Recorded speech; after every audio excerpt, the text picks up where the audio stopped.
What is up, everybody? Bleeding Blue Podcast, episode 81. We are back at it.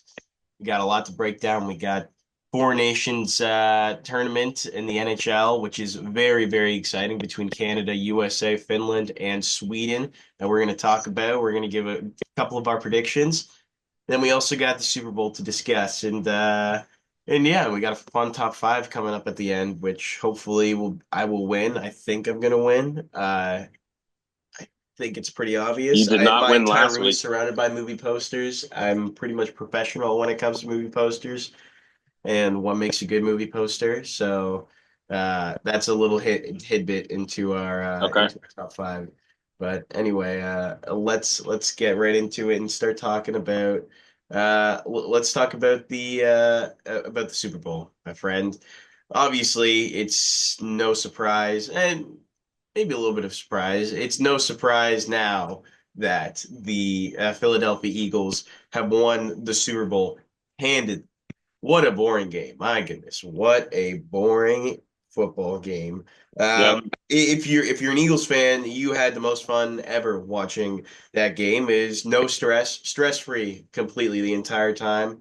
Right from the get-go, it was Philadelphia's game to lose at that point. Like they came into it guns a-blazing. Jalen Hurts had a great game. Their defense, my goodness, was absolutely incredible. Their offensive line was great. Devontae Smith, AJ Brown, Saquon kind of had an okay game. He didn't play like crazy, but Saquon Barkley, sorry, he had an okay game. And but other than that, yeah, like it was just utter dominance by them. Casey had no chance. No chance. No. And that's what I did not expect to happen. I thought there'd at least be somewhat not close, but nothing like that to that extent. Um, I think the big takeaway from this is the Bills need to get a defensive line. I think that's the big takeaway. Imagine if the Bills had a defensive line against that Chiefs team 3 weeks ago.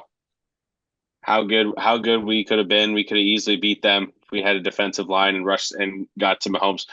Um, this is why Brandon Beane should be looking at this game and saying, "Holy shit, we need to get Garrett. We need to get Max Crosby. We need to sign Khalil Mack. We need to sign someone who can get to the quarterback quick, because that Eagles defense is dangerous. They are very good. I don't think anyone was. I don't think anyone was stopping them No. that night. I don't think anyone was. They were fantastic at every part of the game. Offense was damn near perfect. Um, Hurts had one bad throw, but that was because he was getting pressured. But the Mahomes had a couple garbage time touchdowns. Whatever. The Eagles dominated them in every aspect. Um, like the Chiefs had 49 rushing yards. Like they literally couldn't do anything on the ground. When Um, did they get their first down again? Like wasn't it until they like had three first downs in the first half, yeah, which horrible. is horrible. That's pathetic. It's For a Super horrible. Bowl team, they played absolute dog shit. And that's obviously the defense by Philadelphia was great, but if you're Patrick Mahomes, you got to find a way to like do something else. Switch it up. He kept doing the same fucking thing every time. He's just it seemed like he didn't feel comfortable like at all. He didn't feel comfortable in his own end. He didn't feel comfortable with the defense that was trying to protect him. Like he didn't feel protected whatsoever, and he kept running back further and further and then getting sacked and then losing yards. And that kept happening, and it just, I mean, yeah, it was ugly. It was like he played fucking shit.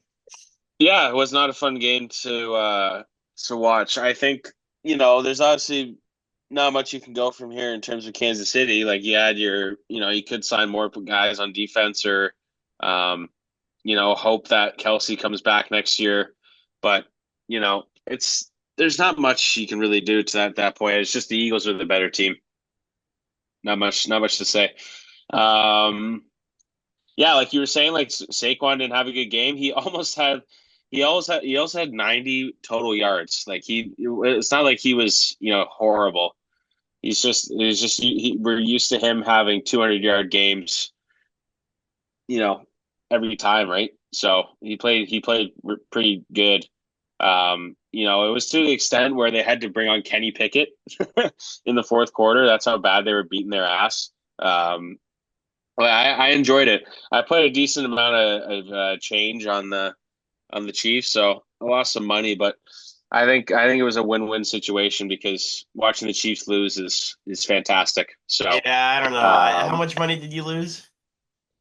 not much, not much. I How lose like much? How 50, much exactly? $50, $50. Are you I sure? didn't go too. I didn't go too. Yeah, I I saw didn't go two too bets crazy. there. I saw a 25 and a 50. Well, that was another thing. But just the straight bet on the Chiefs. That was, yeah. Fair enough. Okay, so But it's 70. okay. I won $200 last Super Bowl, so that makes up for it. I That's what I was. guess. That's what I was Yeah, thinking. where the fuck is that $200?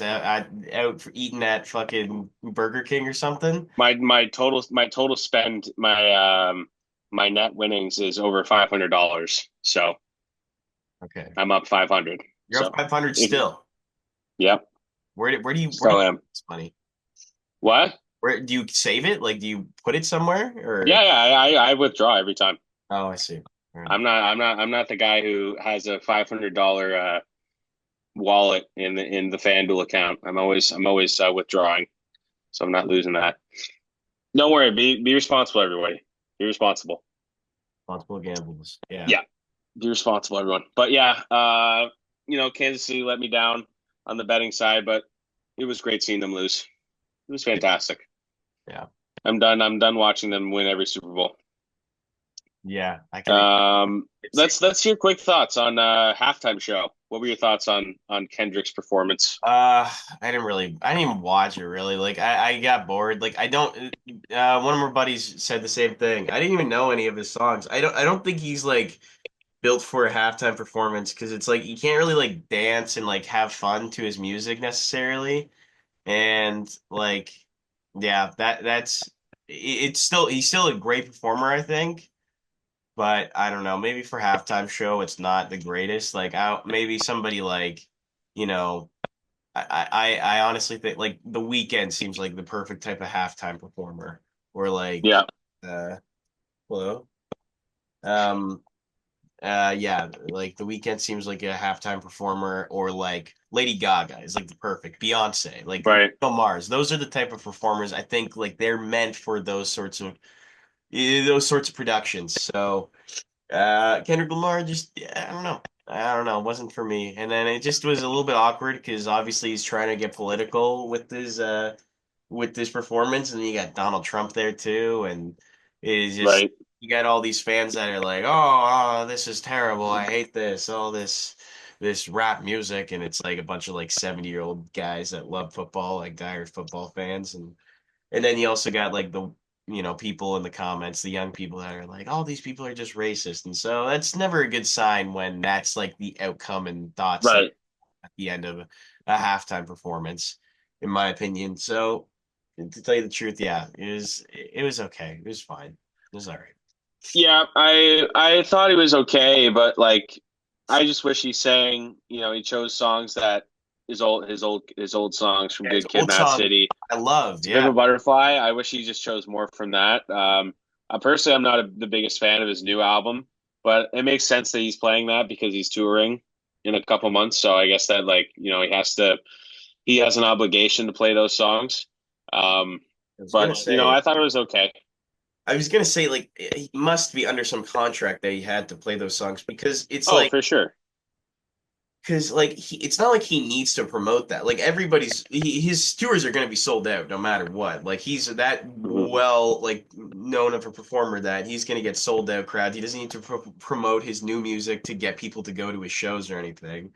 So it's too bad that if that is the case, that is too bad because I would have loved to see.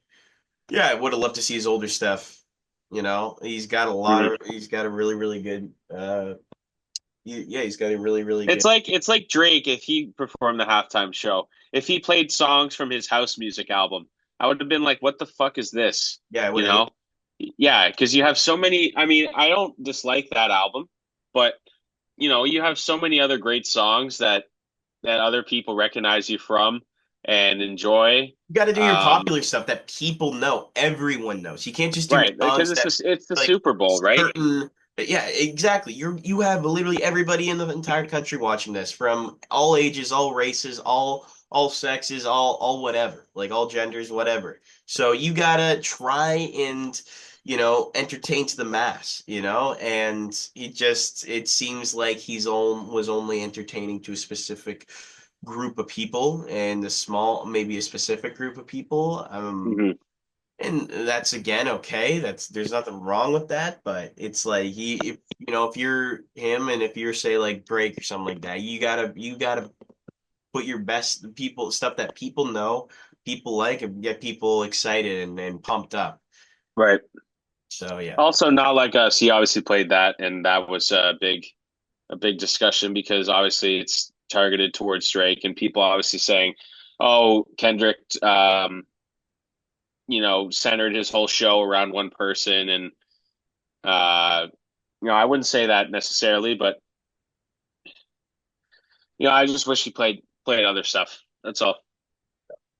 Because Kendrick does have the discography to make the halftime show great, but I'm just not a big fan of his new stuff. yeah, Personally, I think SZA was the best part. I guess They yeah. put they played all they played all the star they played all the stars. They played Luther, probably my favorite song on that album. They played that. That was pretty good. Um, but yeah, I don't know.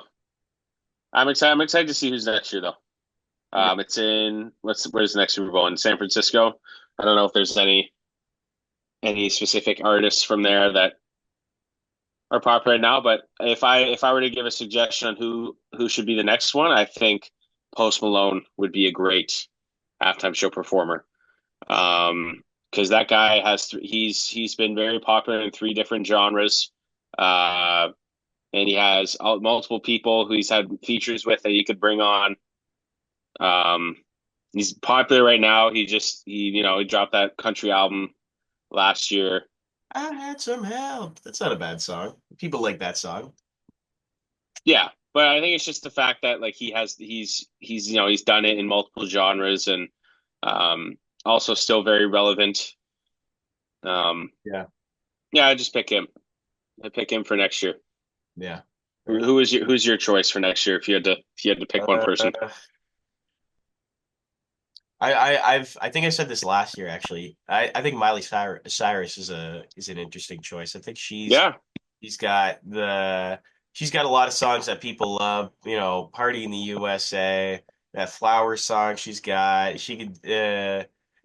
a bunch of stuff. Wrecking Ball. Like I think she has what it takes to put on a massive performance too, and she's got enough good songs that. And she's young too. Like I think she's the type of artist that I would like to. right.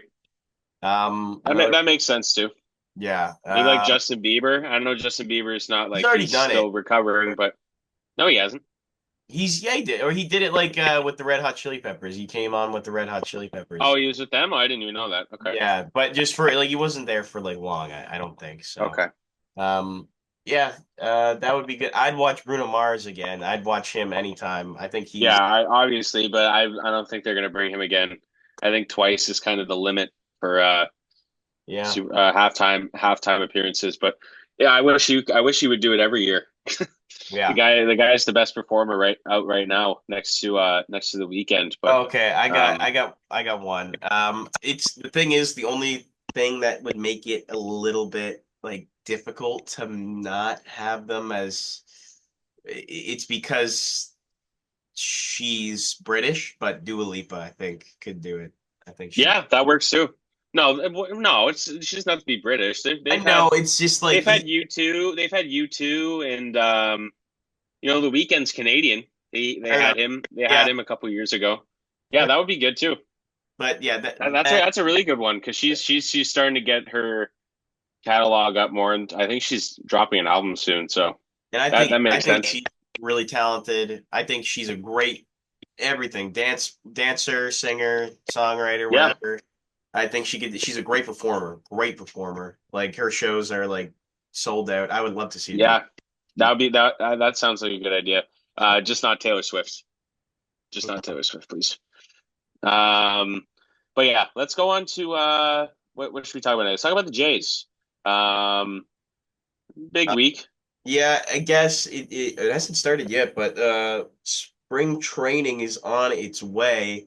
Right now, pitchers and catchers are reporting to camp. We're going to start seeing some videos of the Jays online of what's going on with them and how they're doing and how great shape all these players are because that's what ends up happening all the time as soon as they come back from their their time away from the sport and they come back jacked every single spring training. It's crazy and you love to see it. There's a couple players that we gotta that we gotta hope that do well in spring training. I think there's a couple. Will Wagner's one. Hopefully he is stays healthy and ends up being ready for spring training. We all know Dalton Varsho's injured and won't be ready by opening day. Oh well, okay. Um, Addison Barger, he's one player that is exciting. It could be. He was shit last year, but he's got power. If he can find a way to, turn that into something positive, which he hasn't, just lots of strikeouts. Joey Loperfido, I think, is going to take a big swing in, no pun intended, swing forward and become a much better offensive player than he was last year. He only hit 214 last year. And I think he's got a lot more potential in him. Still, yeah, he's yeah, good player. So I'm excited to see him. But there's a lot of things to look forward to. Aurelvis Martinez is another guy. So those are the type of guys you got to look at. I really don't think the Jays are going to get Bregman. I think they're pretty much done with their signings right now. To tell you the truth, Mm, this is what it is. But Still we can't don't believe know. that. We don't know. There's still a lot of people still that are free agents. That's the other thing. There are still people that are free agents. Don't look so angry. Like I uh don't know, man. I don't know about this off season. We'll see. yeah, we'll see. We'll see. Didn't get Alonso. He signed with the Mets. That was inevitable, man. Like he didn't. Jays paid him, offered him more too. Like, do you know that? Like the No, Jays yeah, I know. offered him more. He just didn't. Like, I mean, what do you want? You want to play for the New York Mets with Juan Soto, Lindor, Vientos, Nimmo, where you've also played the last like 7 years of your career. Like, it Yeah, just makes that much more sense, even if it's. He did make a mistake though because he turned down a $175 million deal last offseason and then instead went for like yeah. I don't know. what did he sign right now? What's his deal looking like? It doesn't show up. Pete Alonso deal. I don't even think it's been confirmed yet. The Pete Alonso deal. Uh, Pete Alonso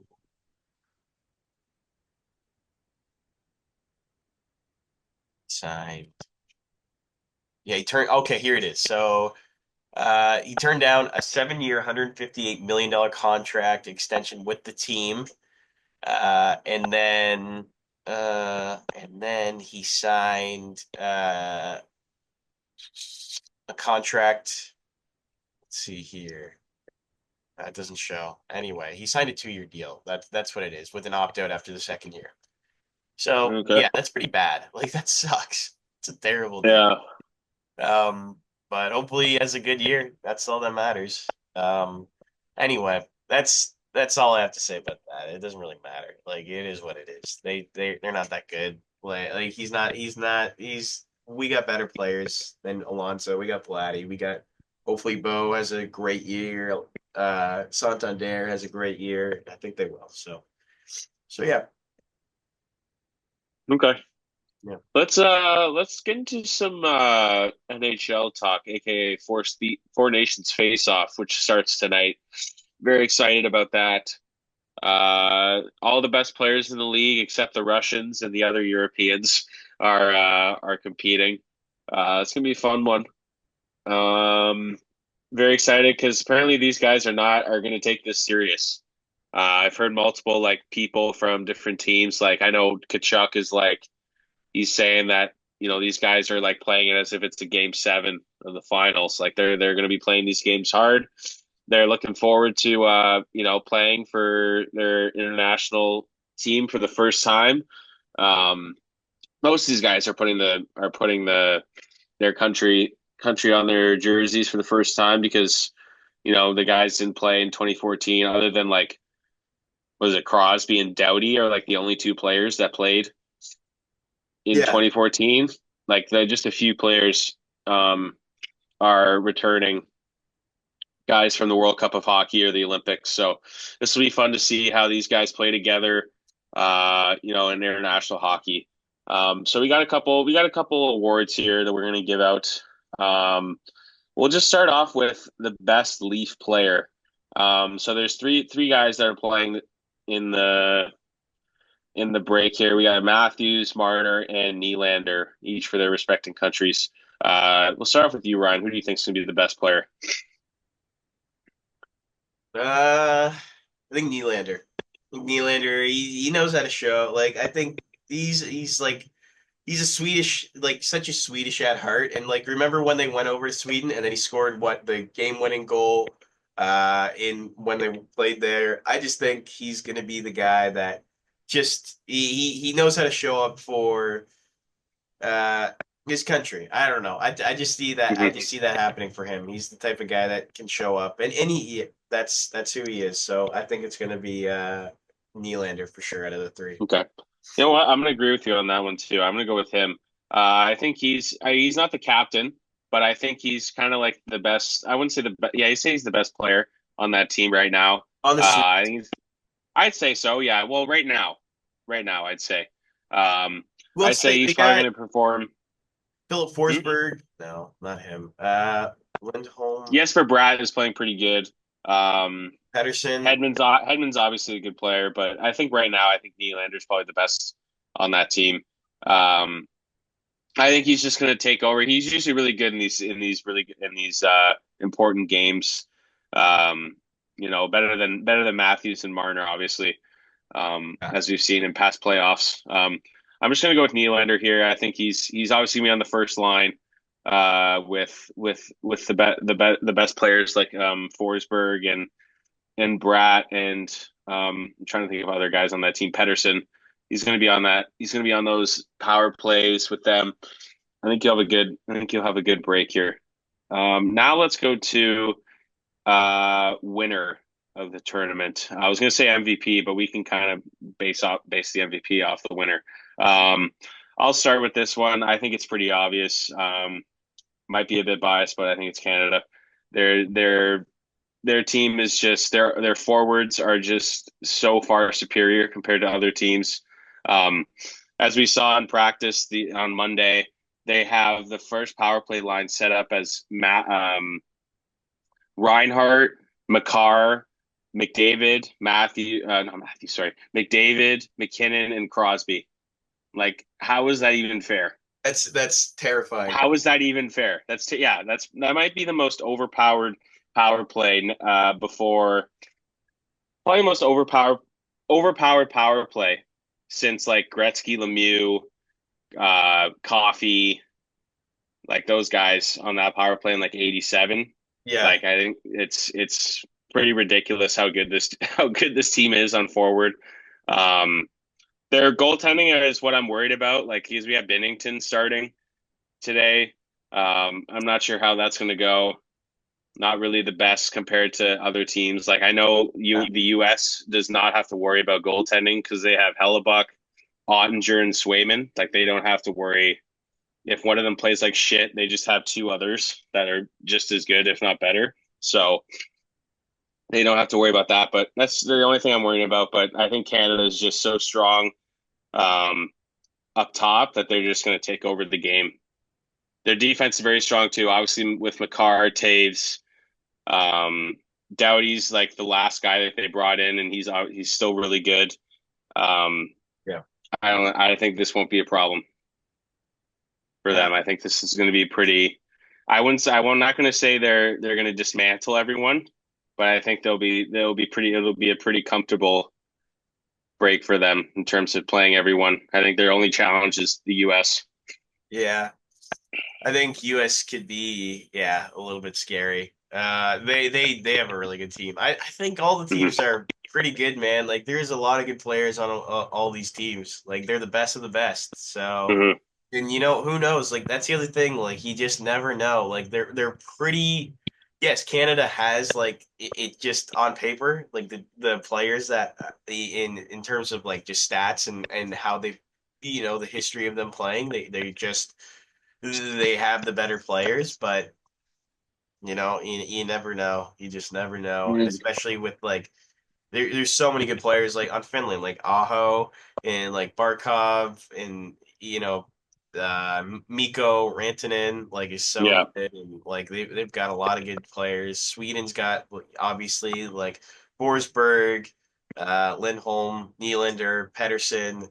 Like they and then they've got like good goaltending as well. Like like there's a you got lot. all mark.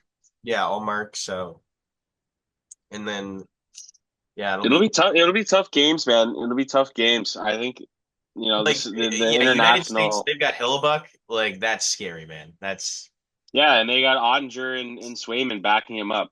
Like, you know how insane that is? Like, it's yeah, crazy. I think Canada doesn't have the depth that the US has in terms of forwards. Like, the US forwards are insanely deep in terms of like the fourth line. Their fourth line is insane. Like, they have, um, shit, I'm trying to, let me find this really quickly. Their fourth line is like a first line in the NHL. It's pretty ridiculous. yeah. Um, I'm trying to think. Brock Faber is like their last defenseman. Hmm.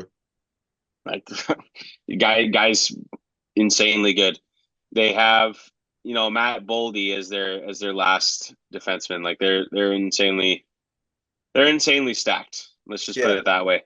I think their final line is Brock Nelson, JT Miller, and Chris Kreider. I think that's their fourth line. You know how insane that is? Yeah. That's ridiculous. That's I literally a know. first line. That's literally a first line in the NHL, I which know, is dude. I crazy. know. It's crazy. It's crazy. Yeah, they're definitely all these teams are pretty well rounded. Their power play is just as good too. Like they have Kachuk, Matthews, Gensel, Hughes, and Adam Fox. Like that's a really good power play too. Like Yeah. they're right there.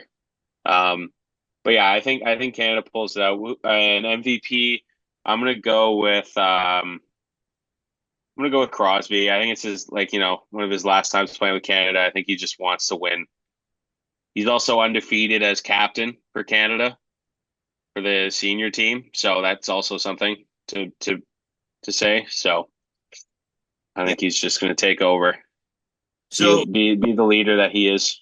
so what was the Canadians power play? It's McDavid. Is it McDavid on there? It's Yeah, McDavid, Crosby, McCarr, and Reinhart. so Reinhardt will they'll have four forwards then? Yeah, yeah. You could even put you can. I'm not going to say take out McCarr, but if you want to go five forwards, you can honestly put Marner on there. No. You could. I know McCarr is a much better player, but would be interesting to see Marner on that team. But yeah, I would say Marner over Reinhardt. But when I think about it more, like Reinhardt's a pure goal scorer, Yeah. which is what they need on the power play. Just put someone in front of the net, and then McKinnon and McDavid can just pass it around everybody. Yeah. It'd just be It's insane. it's gonna be fun. I'm so excited to watch that tonight. Just watch that power play. That Yeah. power play is going to be insane because you're literally fucked if you give up a penalty against them. Yeah. Oh man. So who do you have as winning? Uh it's hard not to go with the it's not hard not to go with the Canadians, man. Like I gotta go with Yep. Canada. I gotta go with Yep. my fucking country. I gotta. Yep.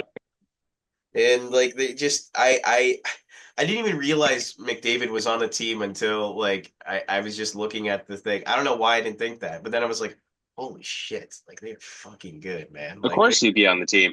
I know, I didn't I was looking at it, I was like the power play is gonna be okay, it's gonna be McKinnon, Crosby, Reinhart, Marner, and McCarr, and then that's what I thought for some reason. And then I was like, oh, never mind. Take out Marner. Literally, yeah.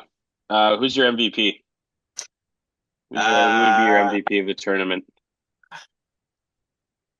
it's got to be Canadian. Then I'll do somebody a little bit different. I'm gonna go. No, I'll go Kale McCarr. Okay. I like that pick. I was gonna say some people were talking about Seth Jarvis being a really good role player. I really like that actually. He's probably not going to get as much playing time because he's probably going to be on the third or fourth line, but I really like him this season. He could be a good role player for this team. I like Seth Jarvis, but I do like Crosby, McCarr. Those are two probably good picks there. McCarr has 21 goals this season. If you didn't know, he is the guy's literally a fucking forward playing defense. Who, Literally Kale the next McCarr? coming of yeah, literally the next coming of Bobby Orr. Like Yeah, the that's pretty guy's awesome. ridiculous. When was the last Yeah, he's like player like Bobby Orr? Like when was the last like I don't know. Carlson had 100 points a few years ago. that was BS. Uh, it Little. was it was I probably mean, I say it wasn't. McCarr, It man. was.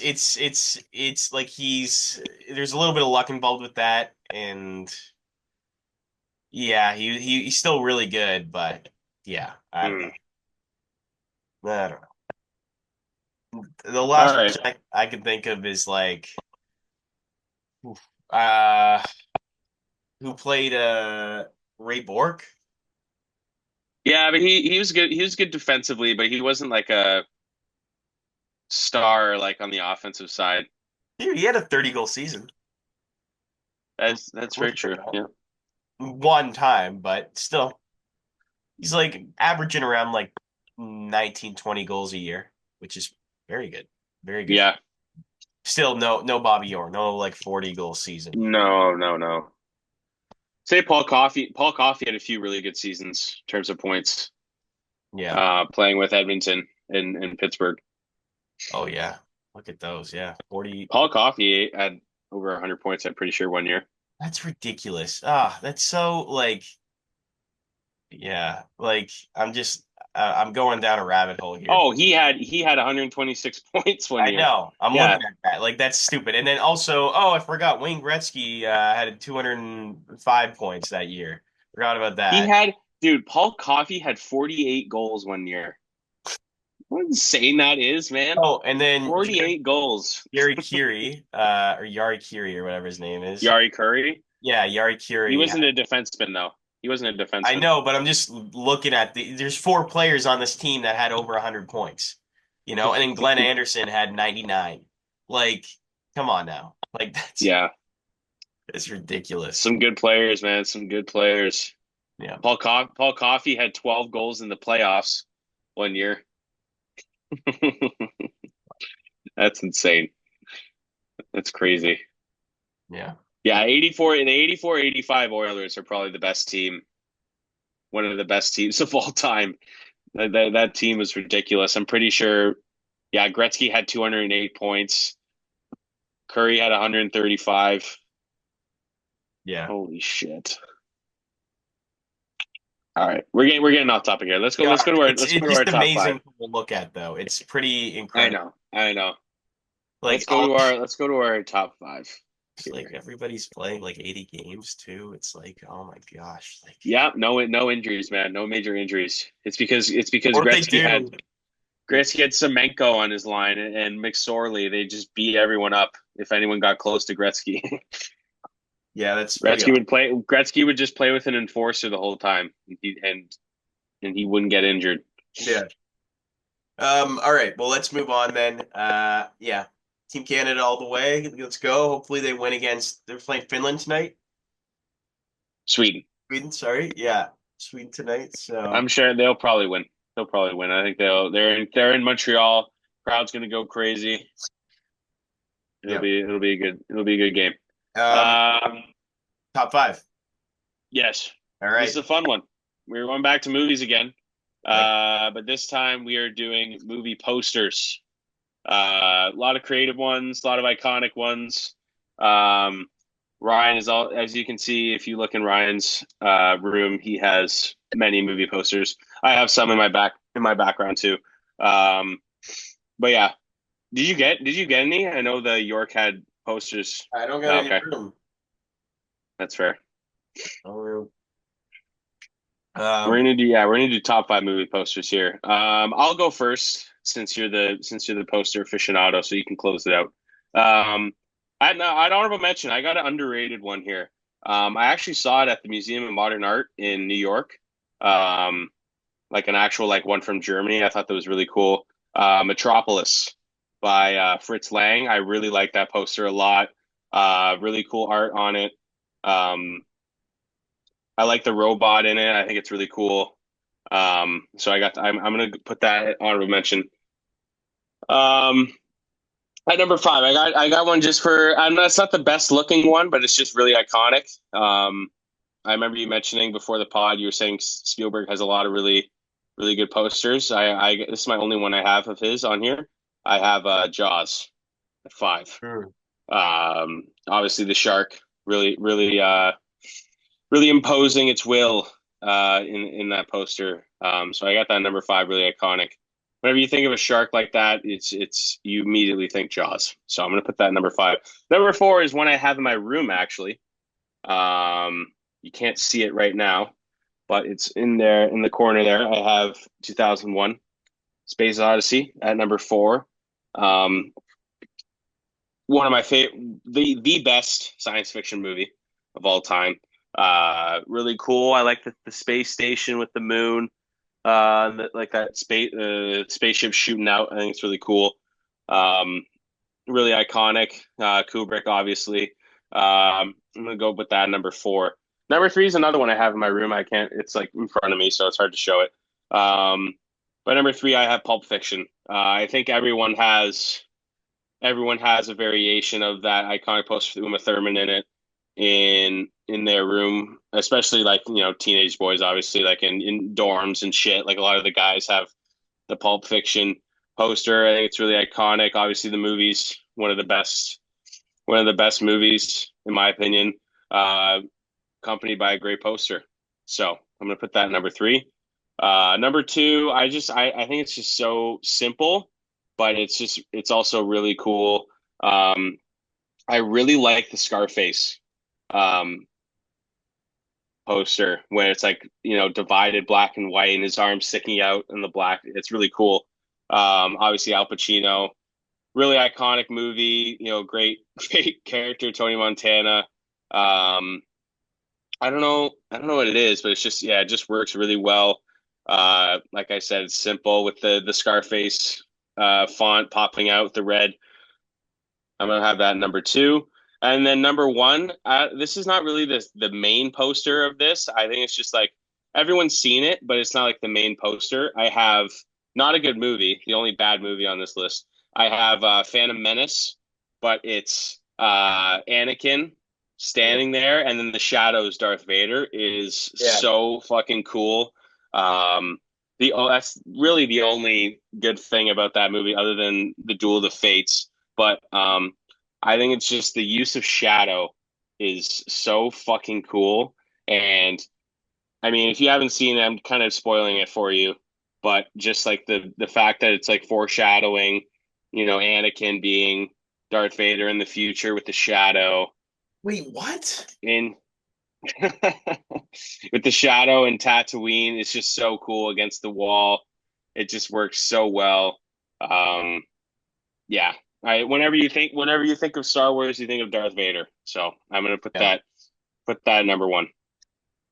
Fair enough. Great list. Yeah. All right, for mine, I have got My honorable mention, I got a classic. You'll notice a theme with mine here to a certain degree. Simplicity is what really Hmm. uh, attracts and grabs my attention because I think, if a movie poster is good, you don't want to reveal too much. You don't want to reveal too much, but you also Right. want to give them that little taste of what is to come. And I think at number six, my honorable mention, I got Alien, the classic poster with the Hmm. logo underneath that says in space, nobody can hear you screaming. It's just the little egg of the alien glowing this green. It's so mysterious. It's you have no idea what it is and what's coming out of that, but you're intrigued, you're curious, and it's just a classic, simplistic movie poster by the now fallen off Ridley Scott. So uh, Overrated. yeah. He has two good movies. Overrated. All right. At number five, I got another one that you picked, Pulp Fiction, which I Hmm. again I love this movie with all. It's very original too. You haven't seen a poster like this. It goes with the comic book style, like movie poster with the 10 cents that it says at the top. Very unique, very interesting. And then you got Uma Thurman on there, classic, and it doesn't reveal really much at all because like. It really doesn't, and it's very, very original, and just gives you a glimpse of what I guess the feeling of the movie is like, and what the feel I guess it is to this film. Hmm. Um, at number four, I got another one, Jaws. Jaws is a classic poster. You've got it's obviously like a painting that they have of the shark going up to eat the girl as she's swimming. Very, very iconic, just terrifying, automatically gives you chills just looking at it. It reminds you, don't go in the water. That's what that movie did to people. It made them not want to go into the water, not want to go swimming. That movie did, and then the poster just accommodates it so well with being one of the most famous posters of all time. Uh, Very, very iconic, very unique. Yeah, Jaws at number four. At number three, I got a specific one of Star Wars, but I've got Empire Strikes Back. This one, I just love the painting design that they have for the Empire Strikes Back. You've Hmm. got Luke and Leia. You just so much things going on. You see Chewie and R2 and C-3PO, and then you got Darth Vader. And then you've also got Luke, Han and Leia about to kiss, and then you got Luke on the Tauntaun, Yoda in the background. It's a classic, and then I think Lando's in it too. It just expresses the amount of excitement that this movie is about to give to you. Every time I see it, it makes me almost feel like I'm a kid in the 80s going to the movies and I see this poster coming soon, Star Wars Empire Strikes Back, and I'm like, holy shit. It gives off that 80s feel to it with the painting. Like that's what a lot of movie posters back in the day were. They were paintings. Like if you Hmm. look at them, they're drawings or paintings. It's kind of missing from nowadays. You don't see that very often, and I think that's something that I would like to see more in movies. Like I'm Hmm. looking around my room and I see which other posters I have. Like Star Wars, yeah, the original Star Wars is a painting. Um, Star Wars, Return of the Jedi is a painting. Empire Strikes Back, like 2001, That Fargo one in the back looks like it's a painting too. and it is, yeah, yeah, it is. That one's a unique one as well. And then that brings me to my next one. Let's connect these two. Number two, I remember my dad telling me about this one, why it's his favorite poster, and it really speaks to me the same way. But The Exorcist, I think Hmm. another one with a ton of mystery to it, and it's like you look at that poster, and you're like, holy shit, there is some fucked up shit going on up there. You already know. Like you already know. You got the lamp at the top. Like it's just classic horror tropes. The guy waiting outside of the house. You go into that house and fucked up things you're gonna see. You already feel scared when you look at that poster. You feel the terror, you feel like kind of how scary it is. And back in the day, it was, I'm sure it would be even more scary because, the idea of religions and exorcisms were much more prominent back then. And I just think, yeah, The Exorcist is totally just perfect for what it represents. And then at number one, a little bit biased because I love this movie. Classic for when I was a kid, but there's a little bit of a backstory to it as well of why this poster is really good and people at the time loved it. But the original 1989 Batman it's Yeah. so simple, but it's got this sleek cover of the Batman logo that's gold plated and like has this shine and glimmer to it, and it just it made people excited for this movie, curious. And what they used to do is they wouldn't even like say Batman. They just had that poster put up on billboards and signs everywhere outside of like streets and cities, and people were like, "Holy shit! Like, is this the new Batman movie?" Because they had heard rumors, they had heard it in the newspaper. People were literally going to the movie theater just to watch the movie trailer for Batman, and then leaving before they'd have to see the other movie because they just wanted to watch the trailer. Like that's how excited people were. And then this poster just goes along with it so much because again, they're so used to this at the time, like any sort of Batman that was in film, it's Adam West. It's Caesar Romero. It's cheesy. It's not really serious. This is the Mm. time that they gave you this, steamy, gross Gotham City that's full of crime and drugs and just death and made it serious. And I think that poster just makes that movie seem way more serious. And I think does a really good job, even though it's so simple too. Like you said, like in the beginning, like they don't really expose anything in the movie. They don't show you what the Joker looks like. They don't show you what Jack Nicholson looks like as the Exactly. Joker. They don't show Batman's suit or one of his car or But it gets anything. you excited, and that's what a movie poster is supposed to do. It's Right. supposed to get you excited for a movie, the same way a movie trailer does. It's supposed to get you to want to go see that movie. And I think, yeah, that original Batman poster does that. And that was the original one. Like they didn't have any really other posters that I can think of. Yeah. Like Batman 1989 poster. Like I think it was just that one. Like that was it. Yeah. Other than that, they just in that's Now when you go to the theater, the previews, they literally expose everything in the movie. It's sad. yeah, I It needs know. to be. I know one recently that came out 28 years later is I think that was a really good trailer because it doesn't really there's no dialogue at all. It's just the music. Yeah. I think that was really interesting. I'm excited to watch that in theaters, but I think just like especially Marvel movies are just so like cookie cutter, you know. It's so obvious that they're, leading towards another movie and they show so much and I don't know, I'm getting tired of it. I know, like Something needs to change. you take a look at the most recent Marvel movie that's coming out, Captain America. Brave New World. Yeah. I mean, like I would have been happy if they didn't reveal Red Hulk, but that's the only way they're gonna get people to go into the movie theater. And they've basically shown every scene that I think Red Hulk is in. It's like, I've seen four different looks of what Red Hulk's going to do. yeah. Like I God. So But it's like you said, that's the only reason why people are going to go see because Red Hulk, yeah, right? Because yeah. they can't because the story is probably going to be pretty lackluster.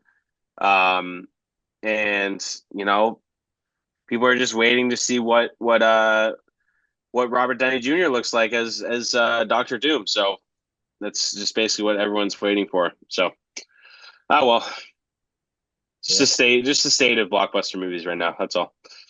Yeah, it's But yeah, too bad. Anyway, yeah, I don't even care. It is what it is. They can do whatever the fuck they want. I'm still gonna go see it though. I'm Yeah, still gonna go watch it. I'm definitely gonna see. I'm just curious, I'm just again, I'm curious because again, it's like I get some movie. It's an excuse to go get some movie popcorn, which I love. So, Right, you know, right. just go have a chill little night, you know. But yeah. Anyway, that pretty much sums up today's episode. Thank you guys so much for tuning in. We will check in next week, hopefully with our Team Canada with the W, with the gold medal. I don't. Hopefully, it will be by then where they have It won. is. Yes, because I think the last game is the Wednesday. Yeah. I think the final games are Wednesday, so I think we'll be able to maybe film Wednesday, Thursday, and then we can talk about it then. Sounds good. All right. Well, we'll talk to you then. See you guys, and make sure to like, subscribe on YouTube, Instagram, TikTok, Twitter, Spotify. We are on all the platforms, and cheers. See you soon.